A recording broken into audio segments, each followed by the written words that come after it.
Assalamu alaikum wa rahmatullahi ta'ala wa barakatuh. May peace be upon you.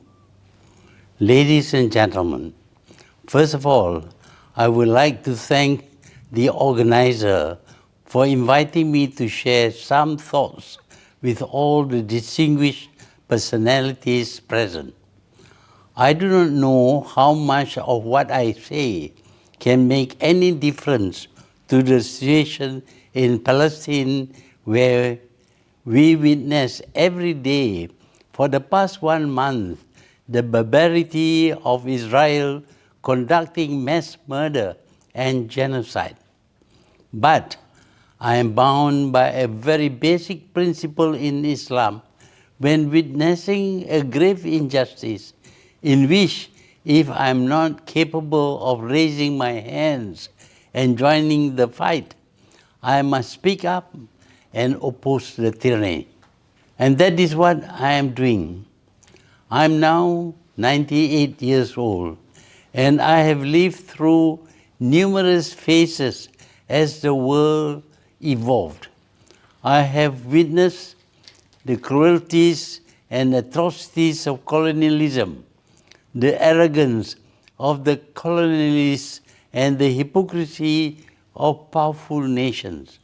But the arrogance of Israel is its barbarity and colossal disregard for human values equals and most times surpass the horrors committed during the colonial past. Ladies and gentlemen, it is difficult to find words to describe the atrocities and horrendous cruelties inflicted by the Israelis on the Palestinians.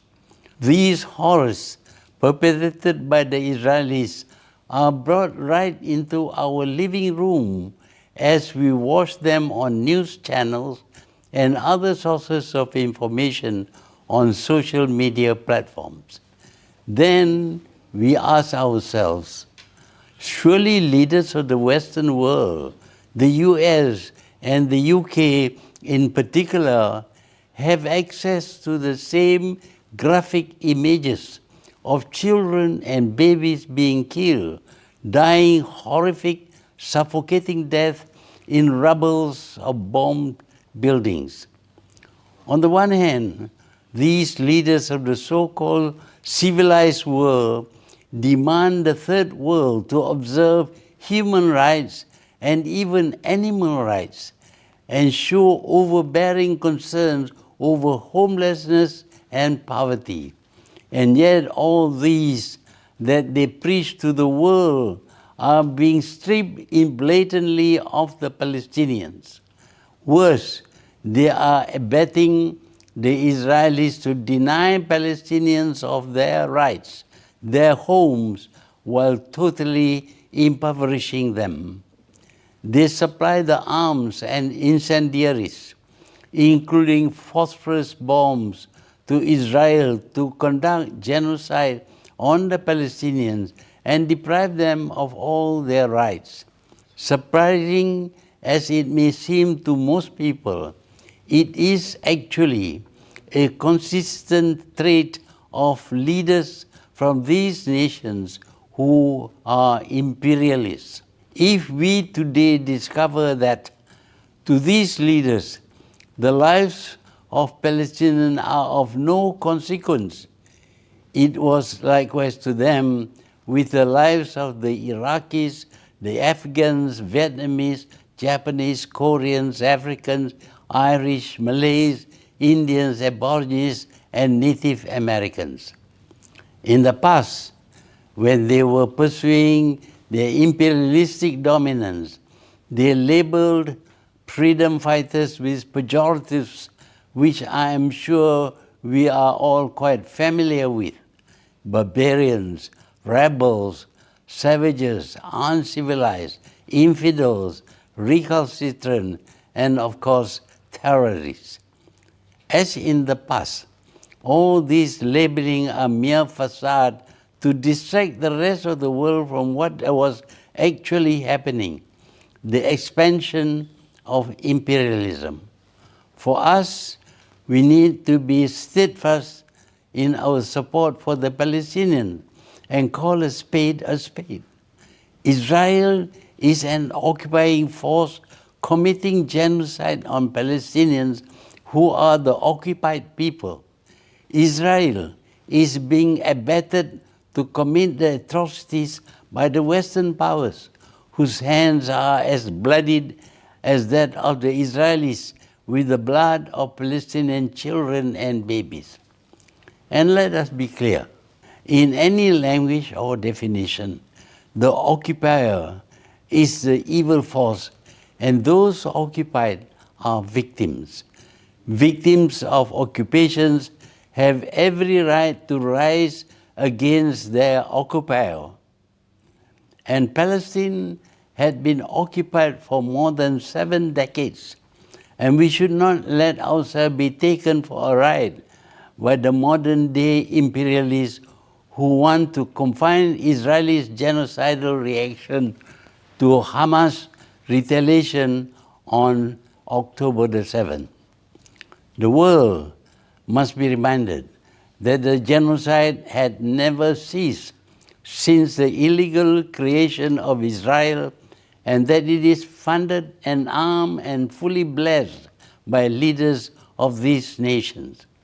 To sum up, the Palestinians are dealing with present-day imperialists and colonialists who stick together in the pursuit of their common interests, geopolitical dominance, which in turn ensure control over crucial regional resources. Ladies and gentlemen, we have established that the Palestinians are victims of new imperialism, which means that neither Israel nor the US, neither the UK nor their Western allies are interested in seeing peace or justice being achieved. With that in mind, I cannot help but feel utterly disappointed with the recent joint Arab-Islamic Extraordinary Summit, which failed to propose any concrete or strategic measures to pressure Israel and its Western allies to stop the massacre of Palestinian civilians. Let's not fool ourselves. All the strongly worded communique, statements, demands, and condemnations directed towards Israel and its Western allies, in particular the United States, will fall on deaf ears. As it is, the reaction from the war criminal Netanyahu is very telling, condescending and derogatory when he arrogantly said, "I say to the Arab leaders, if you want to preserve your interests, you must do one thing, remain silent." The reality is that despite efforts by Israel over 7 decades to strip Palestinians of their dignity, the Palestinians still hold their heads high. In the past month, the Palestinians, including school-going youth, again proved their courage and defiance in the face of Israel's barbarity and atrocities.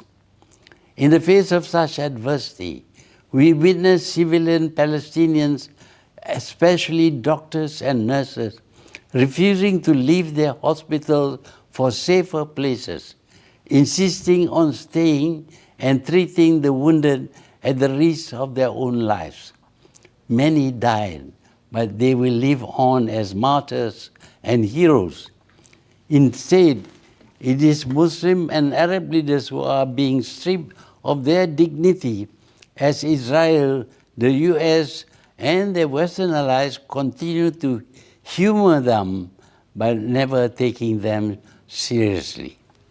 Despite sitting on areas of abundant wealth that could be used as leverage to demand Western nations apply sanctions against Israel for its atrocities on the Palestinians, Arab and Muslim leaders merely appeal for Israel to stop the genocide. They don't even demand that the UN send peacekeepers. I am aware that some of these leaders are nauseated and want the Arab and Islamic summit to take more drastic and concrete measures against Israel. However, the others preferred to play it safe so that consensus could not be reached, other than the meaningless diplomatic appeal. With that, the Palestinians are left at the mercy of Israel, the US, and its Western allies, and they are as culpable as Israel over the genocide. Wassalamu alaikum wa rahmatullahi ta'ala wa barakatuh, and thank you.